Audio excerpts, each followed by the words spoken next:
Thank you. Thank you to Beginner's Mind Zen Center, its founders, members, and those who sustain it for inviting me here. Thank you, Chris. And it's nice to see a familiar face or two from the Tassajara trip this summer. I thank my own teachers, who are many, all too many. Um, and I also want to acknowledge uh, Labor Day weekend. I have a full-time job, and I appreciate the ancestors who made it possible for me to provide for my own livelihood and the work conditions that I benefit from as a result of their sacrifice.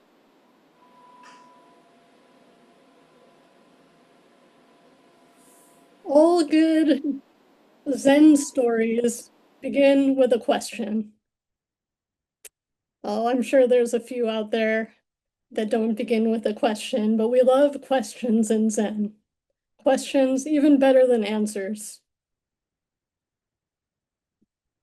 I had a question, and I asked a person with probably more meditation experience than most of us combined.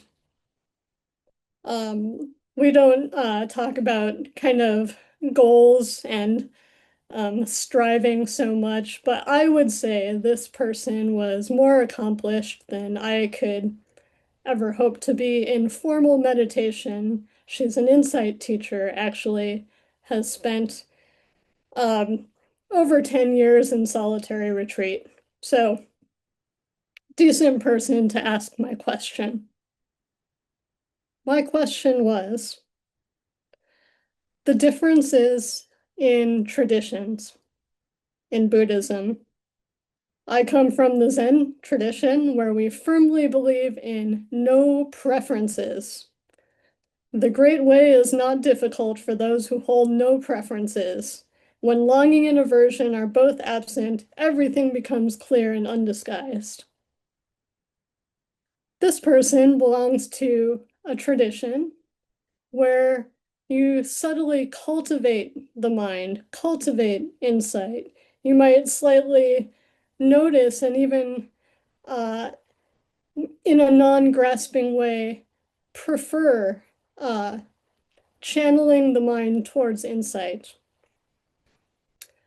So we have some traditions in Buddhism that have maybe an object of meditation, a mantra, um, a blue disc, a mandala, sounds, some object of their meditation focus. In Zen, we firmly just presence, no object of meditation. Sometimes um, we practice with following our breath, but our base level, shikantaza, just sitting, just presencing. I am not searching for an object. I'm not honing my mind toward anything. So I asked this teacher, if you told me to go to this place when I'm driving, you would say, turn here, do this. You wouldn't say, if you want to go to this place, turn right or turn left. So it seems a bit illogical to me that you can have opposite meditation instructions in the same basic tradition. And this person said, and I ask this because I don't want to waste my time in meditation. I've wasted a lot of time. There's some debate about whether it's possible to waste your time in meditation. If you are sitting, you are enacting the posture of the Buddha. And yet in Zen Mind, Beginner's Mind, Suzuki Roshi admonishes us, don't waste your time on your black cushion. So I don't want to waste my time, whatever that looks like. I don't want to grasp, but I don't want to spin around in delusion. That's not why we're here either. There are more fun ways to do that, believe me. So I asked this teacher, how can you have opposite instructions for the same basic tradition? And she agreed. She said, yes, I've sat on panels with all the different traditions represented, and we agree on nothing except one thing. It's all these different traditions, all these different instructions are about present moment sitting. It's about being here right now. So whether we do that with a practice like following our breath or just presencing, it's all about not grasping for the future or stirring up or grasping for the past. It's about being here in the present moment. And yeah, even you can have different mechanisms, different practices that are all towards the same end. And I thought that was a brilliant and simple answer. So, present moment sitting. If this is what all these people all over the world are practicing together, I want to know it, I want to celebrate it, and I want to practice it. I want to cultivate a core belief in present moment sitting. I think I believe in present moment sitting. I've been doing it for 15 or 20 years. I've sunk thousands of hours into it. I've sacrificed quite a bit to do it and to live it. And yet, in the micro moment of meditation, I have many thoughts, very active brain. Um, I might have a moment where I'm sitting in the meditation posture and I'm doing a piece of math or explaining something to a family member. And I gently tell myself, Rachel, present moment sitting. Remember the value, everybody, so many thousands of years, present moment sitting.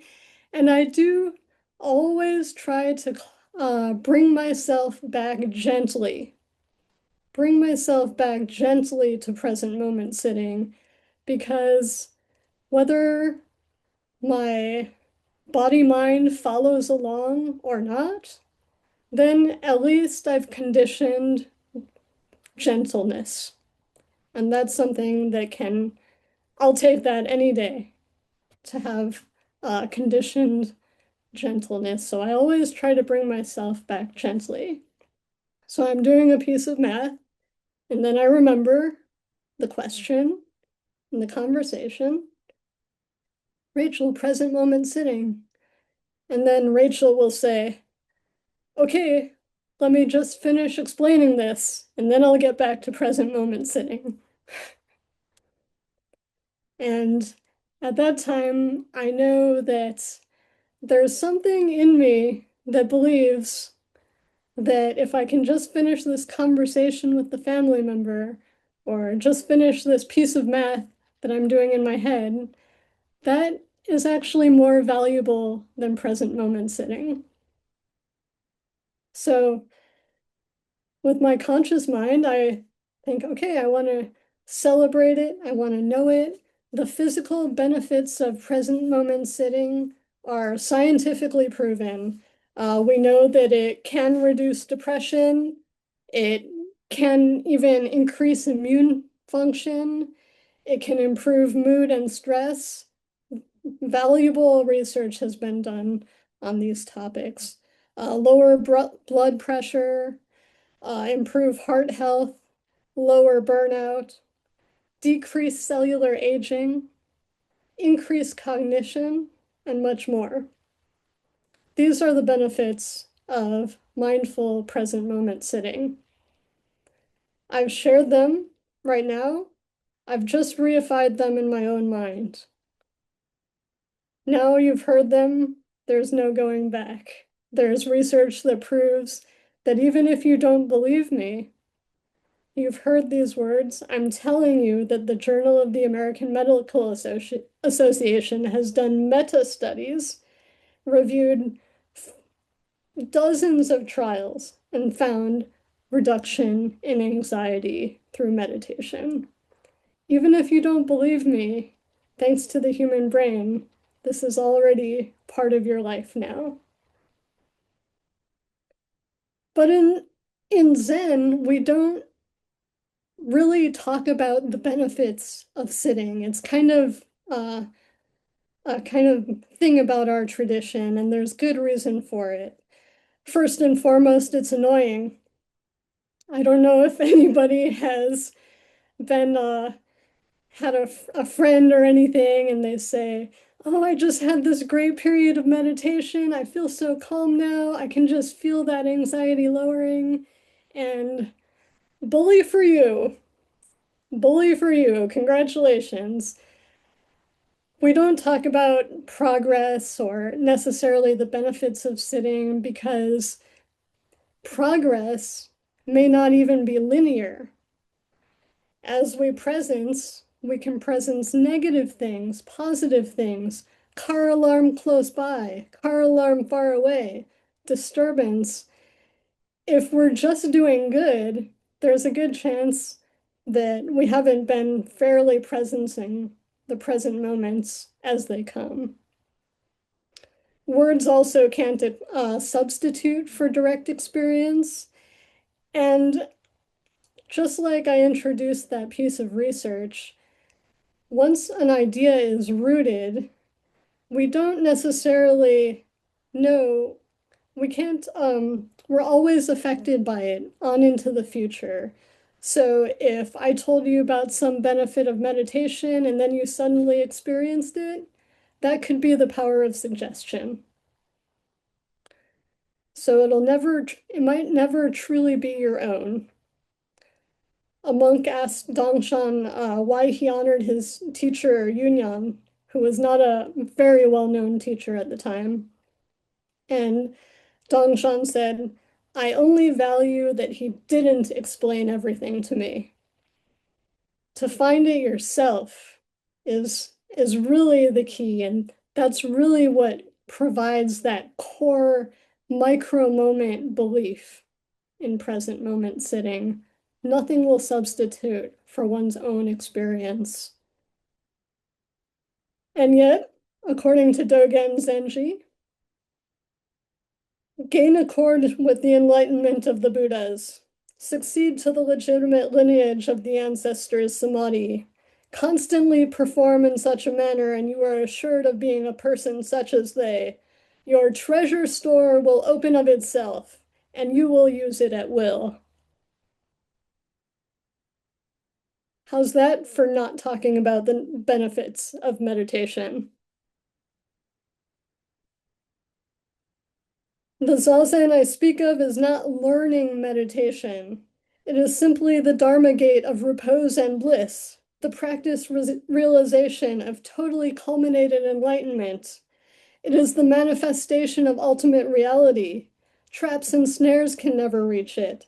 Once its heart is grasped, you are like a dragon gaining the water, like a tiger taking to the mountains. For you must know that just there in Zazen, the right Dharma is manifesting itself, and from the first, dullness and distraction are struck aside. How's that for not promising for meditation? In Zen Mind, Beginner's Mind, Suzuki Roshi uh, often talks about the purposes of meditation. So, not the benefits, but the purposes. So, cultivating my core purpose. The purpose of meditation, he says, all through the book, are to cultivate the ability to study ourselves, to forget ourselves, to cut off the karmic spinning mind, to have the mind of the Buddha, and to mentally and physically attain freedom of our being. So, not to lead us along or anything, or not to dangle out promises, but these are the purposes, Suzuki Roshi says, of meditation. And I want to join. These purposes can, just like the meditation instruction, be opposite. How can the purpose of meditation be both to study myself and to forget myself? To study oneself is to forget oneself. To study ourselves, we have to not be pulled to and fro by the past and present. We have to be able to sit right where we are, just like a lab, in order to study ourselves. To forget ourselves without past and future. Everything is known by comparison. So if we forget past and future, if we sit in the present moment, we're so right there that we're not even there anymore. It's like when we repeat a word so many times that it loses its own meaning by by sitting purely in the present moment, the experience of the present moment, it's not about us anymore. It's just the present moment. So forgetting ourselves. To have the mind of the Buddha, that's big mind, not small mind, pulled about by conditions, grasping, big mind. To mentally and physically attain freedom of our being, what's the opposite of freedom? What's the opposite of creativity?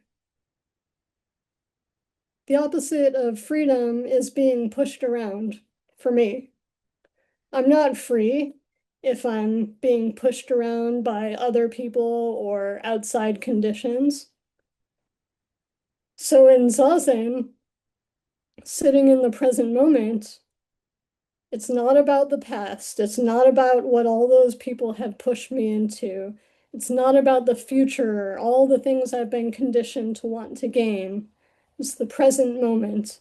As Katherine Thanas says, the work of sitting quietly, doing nothing, waiting for our deepest experience to show up is one of the most truly creative actions we can take.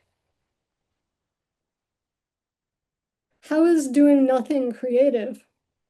How is it doing nothing our own? Sitting in the present moment, we're letting go of conditioning, letting go of grasping.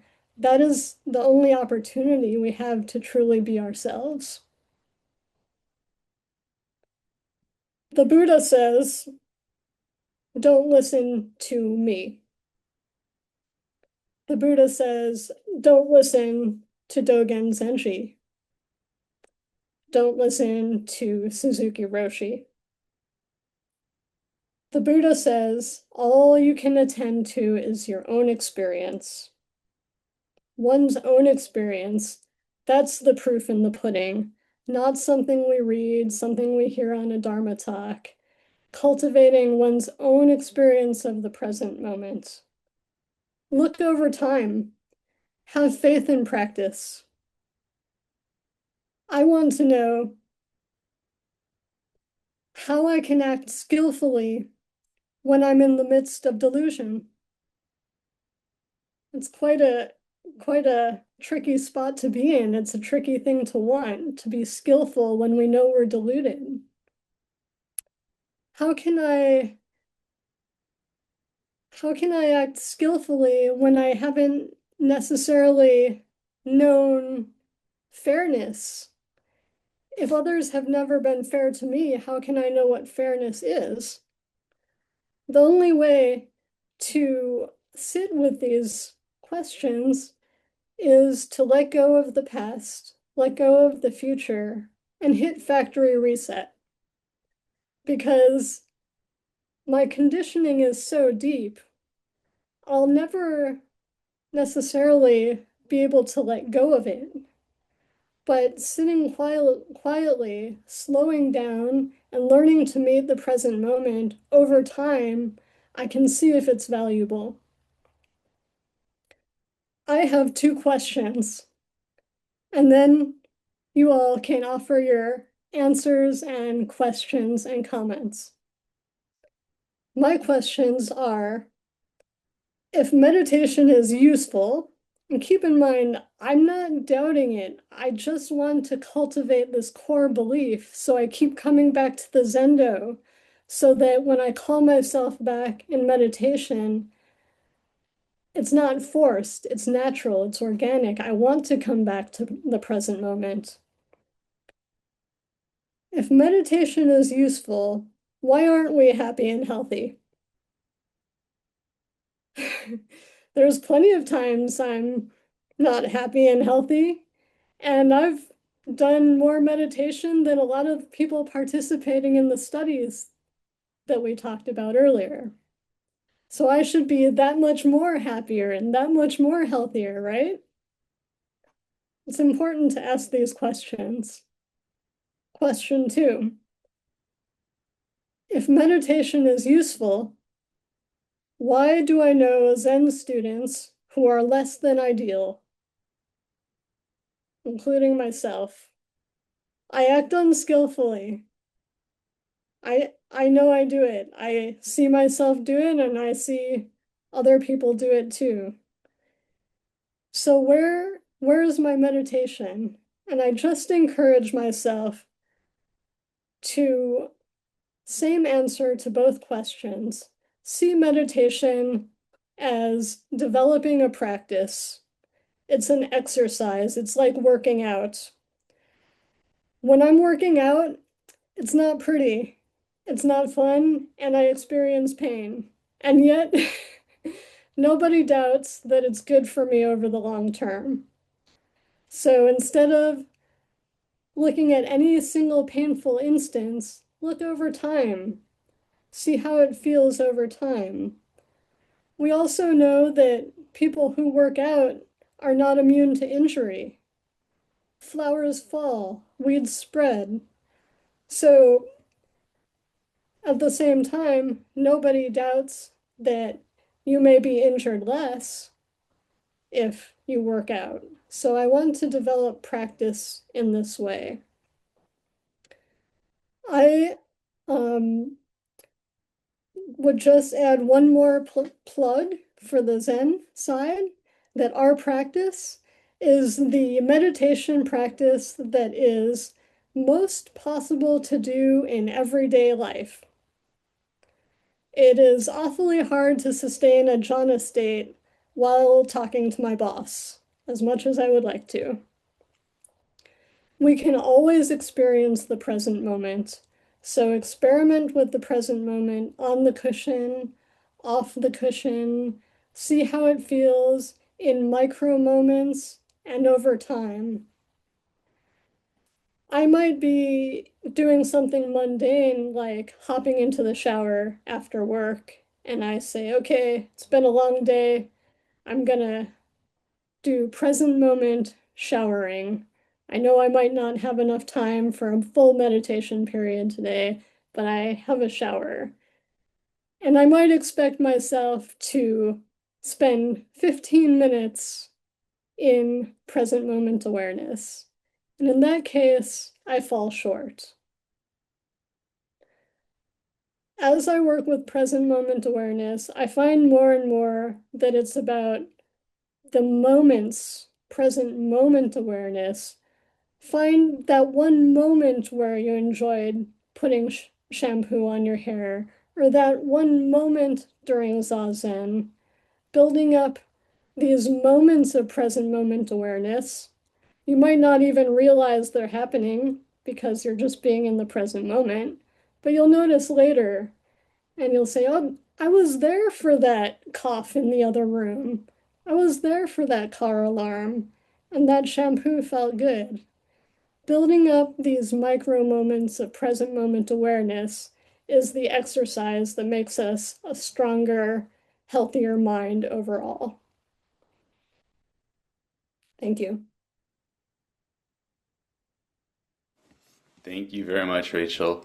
Uh, so just a heads up, Spencer, I took the liberty of muting the Zendo microphone because of the air conditioner noise. Um, so uh, so before anyone tries to, there we go, perfect. All right. So I wanted to just jump in first and say, yeah, you said something about working out and comparing it to working out, and that was one place my mind went before you got to that segment. You were talking about, like, well, I do all this meditation. Why am I not perfect or whatever? And my the metaphor with working out for me goes, well, I go to the gym X number of times a week. Why am I not ripped? And why not capable of, like, whatever? It's the other thing I was thinking of the entire talk, because I was also thinking of this earlier today and yesterday and earlier in the week. I have not been sitting every day lately for a long time. And I get down on myself about that. The first reason is because I'm like a priest. I should be doing this every day. So, because I recommend other people do it every day. So how am I? But the other reason I sort of regret not sitting every day is because I can see when I don't sit every day, all these negative effects come up. So at a minimum, I can confidently advocate for daily sitting for anyone, maybe first and foremost myself, because without it, there's all this like gunk that comes up, and I don't even know it. And I really like Brad Warner's metaphor of like brushing your teeth. Like if you're brushing your teeth every day, you don't necessarily notice like how nice it is to have clean teeth all the time. But then if you go like a few days without brushing your teeth, it little by little it kind of gets worse. You don't necessarily notice it until you brush your teeth after the third day. Well, hopefully not after the third day, but if it was after 3 days, you brush your teeth again, you're like, oh wow, this feels nice. And that's how it is doing zazen. It's easy to see how much of a difference it can make if I go for a week without sitting and then sit 30 minutes. But then, just as how the sort of negativity creeps in slowly, little by little, as I don't sit, if I am sitting every day, it's easy to take it for granted as well. And so it works both ways, and those benefits are there, and I have seen them firsthand. And then also the detriments of not sitting daily are there, and I've seen those firsthand as well. And ultimately, it's an illustration of what do I put value on? What is good without needing to have something following it? In other words, it's not good because then it's just good, full stop. And I think I can cultivate a sort of religious devotion towards wholeheartedly sitting in the present moment because it is just good. So, anyways, those are some rambly thoughts I had. There was some more better stuff that came up in my mind, but it's gone now. So, If anybody ever says, how can you be so messed up? You're a Zen student. Just say, you should see me without Zen. yup. Mike has a question. All right, go Mike. I want to thank you for your talk.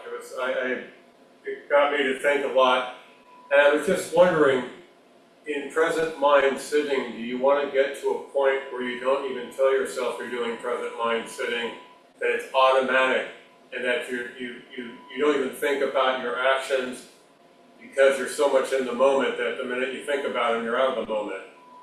Yeah, that's a very kind of that's a question I've asked a lot too. What is the place of the observer in meditation? And there are a few different answers, but I think I have heard in Zen a lot. complete and total involvement in the present moment is, I wouldn't, we don't kind of delineate like this is good, this is bad, but I think full, wholehearted present moment being is kind of maybe like a Zen ideal or so. I have also heard of um, the observing mind as playing a key role in activating that.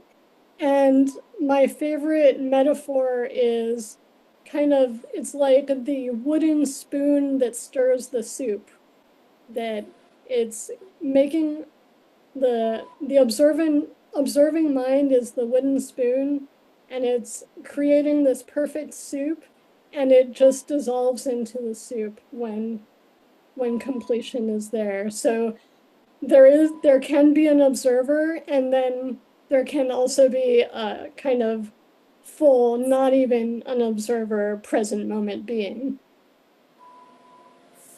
Thank you. Jenny, you had a question?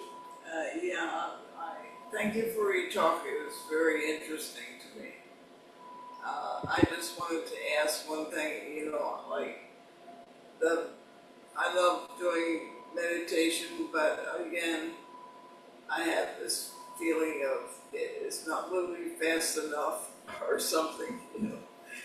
So it's a way of stepping out of it and saying, "Oh well, it's not happening, so why am I sitting here?" But I have a friend that every time I say that, he says, "Little steps, little steps." And I realize I want to swallow everything whole. So the little steps really helps me a lot because it's like kinhin, where when I do kinhin and really do it, I feel very much into practice more than sitting sometimes. So the little steps is like a really big help to me all the time. But thank you for your talk. It really was interesting. Thank you. I would have the same question for you or for the group. Sometimes when I'm sitting, my mind is very turbulent, and my sitting cushion almost feels like a bucking bronco, that it's like I'm trying to hang on to, actually sitting on my cushion. My mind is going all over the place. I have heard that it's valuable, even in those moments, to just stay sitting, just reinforcing the posture and the practice and the intention of sitting is itself valuable, even when your mind is going into a million places. And then other times, I feel like that is reifying frustration in sitting. And maybe I should loosen up and not sit then if it is going to develop a distaste for sitting. So, what do you think of those two different possibilities? They sound really interesting to me. When I was in Japan, uh, my teacher gave me a practice to do every day, which was to recite the Heart Sutra. And I tried doing it every day, and occasionally the chanting was really bad. I'd forget the words, or I couldn't get into it, and instead my mind would throw me all over the place. And so I stopped chanting it, but I could tell the difference right away when I stopped. And so I did it, and I said to myself, whatever it's like, that's the way it'll be. If it's good, that's okay. If it's bad, that's okay too. And if there's no direct change that seems good, that's okay too. So for me, that was a big turning point because after that I began to chant the Heart Sutra without ever thinking whether it was good or bad. And I felt the results of it later. Mm. So I think just saying to yourself, whatever it is good, whatever it is no problem at all. The only problem is consistency, doing it with devotion no matter what the results. And after that, chanting the heart sutra was not an impossible task. So I think that's an important thing to remember when you do meditation. It does not matter whether it's good or bad meditation, as long as you do it. That's the important thing. Thank you very much. Thank you. As far as the question on turbulence on the cushion, I find it helpful for me to give myself instructions such as be present, observe your senses, and just reminders to just be present. And whenever my mind wanders or wants to follow a certain idea, I try to gently bring myself back by giving myself the instructions of being present and observing. And one more thing, as far as the question of happiness, I find that there's a big misconception in Buddhism, especially Zen Buddhism, that you have to disconnect yourself from your emotions and feelings and thoughts.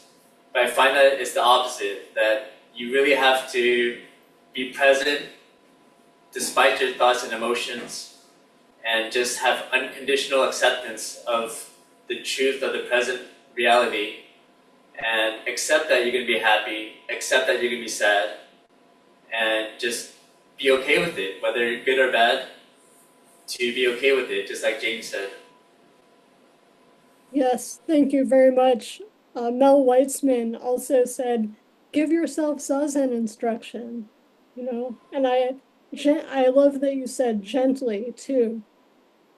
I know that this Sangha is familiar with Menmitsu no Kafu. Attention to detail is the wind of the family house. Careful and considerate way. And that is not just washing dishes, but also our mind states.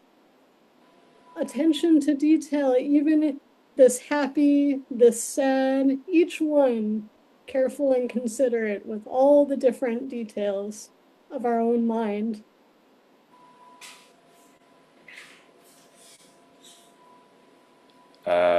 You had said something. So, sorry, could you please repeat the question you put to us? I think basically your mind is your cushion is a bucking bronco. You can barely hold on to it. You can barely sit on it. Should you continue sitting to kind of reify, cultivate, whether it's good or bad, the sitting practice, let go of how it feels and continue on? Or if you feel like that is creating a distaste for sitting, which is, possibly not an ideal condition for future sitting, should you give up? Okay. Yeah. So a few thoughts came up while you're asking that, both times. So one, Zazen instruction that I heard from Greg Fain that I really like, he just says, stay present with whatever arises. Or I think it was Dainin Katagiri who someone would say like, oh, this is happening when I'm sitting Zazen, and he would just say, that's just the content of your Zazen. The thing I wanted to share most is something that Joan Amaral told me, where she just kind of like both those other two said something like, Zazen is going to cover a lot of ground. The ocean is really big, and our Zazen can be anywhere in the range from quiet and peaceful at the bottom, or like rough and turbulent at the top, and everything in between. So, for one thing, cultivating a distaste for Zazen is a separate thing we can do, regardless of what kind of focus we put on our experience. We're not necessarily reifying negativity. We are just cultivating a non-preference by not judging it. Or maybe that's the way to avoid reifying negativity, perhaps, is by not judging it as negative. Oop. In our zazen practice and in our lives, I think the directive is not leaving anything out, letting everything in, and that can mean the bucking bronco moments, and that can mean the sort of serenity. Because, yeah, multiple times I heard it is just the Dharma gate of bliss or something, and I was like, it doesn't feel very blissful to me. When does the bliss happen? I haven't gotten hardly any of that. Um, but uh, but right. So getting back to the answer is uh,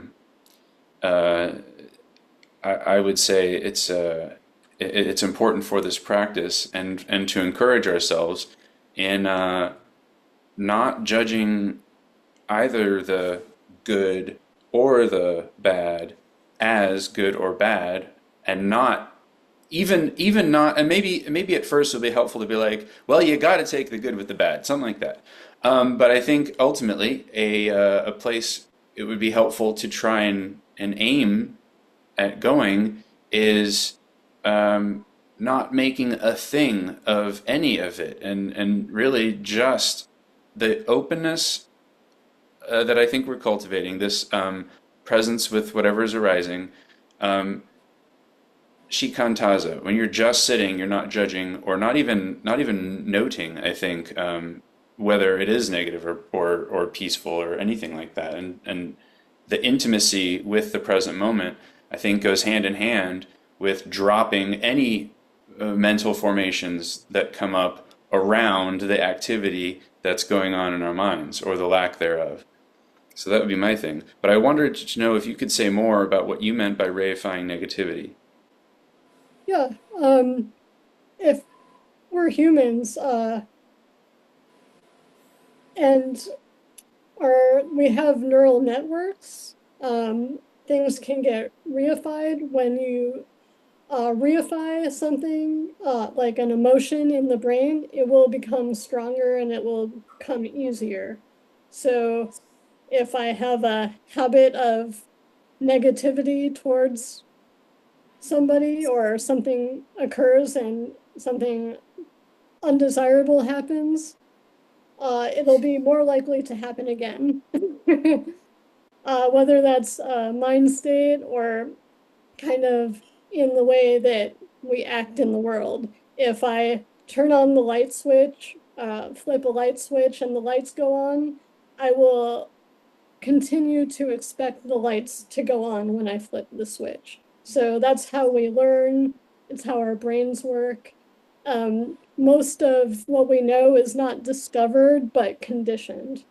So if I'm having a negative experience in Zazen, then there's a chance that uh, I'll I'll have an unpleasant experience. Okay, I feel like I'm fighting with myself in Zazen, fighting with my mind, trying to get something I can't get.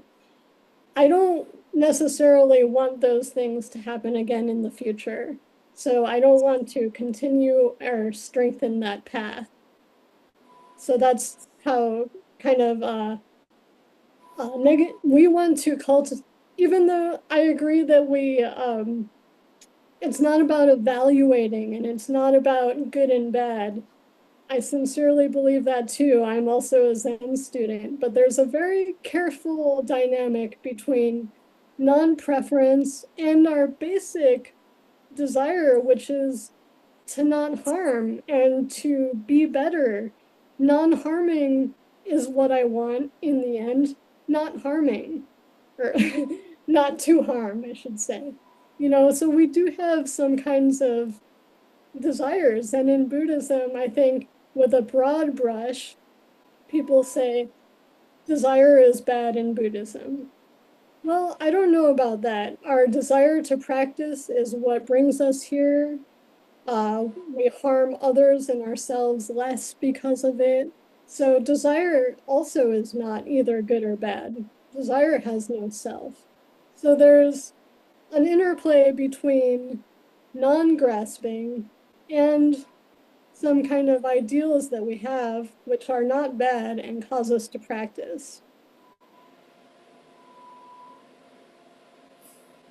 Thank you. I was just thinking, when it was you, Chris, talking about bliss, wanting bliss. I was thinking of this poem, the one that says, fall comes in on little cat feet. I think that's the way bliss comes in. It's not necessarily something we actually think about until we're overwhelmed with it. If anything, we don't really realize it until after we get up. But I think we're very privileged in being able to come to a quiet place, whether it's here or in your home or somewhere else, that we have the time to really study ourselves and free ourselves from that kind of effort, and even consider the possibility that bliss is going to overwhelm our lives for a short time. So I think just doing what we can do is enough. And what we can't do, we don't need to plan on any future time, because we'll always come back to this time. So I think if you're patient, bliss will find you. But you can't make it come, and you can't find it deliberately. It just will enter your life when you least expect it. So all you have to do is like the maidens in the Christian story who were given lamps to keep lit, and the ones that were awake kept their lamps lit and clean every single day, and the ones who didn't fall asleep and let their lamps go out. So when the important person showed up in their life, they weren't ready for it. So all we have to do is stay alert, really stay alert, and not ask for anything. Thank you again for your talk. If the positive benefits are a result of non-grasping, then we probably shouldn't grasp.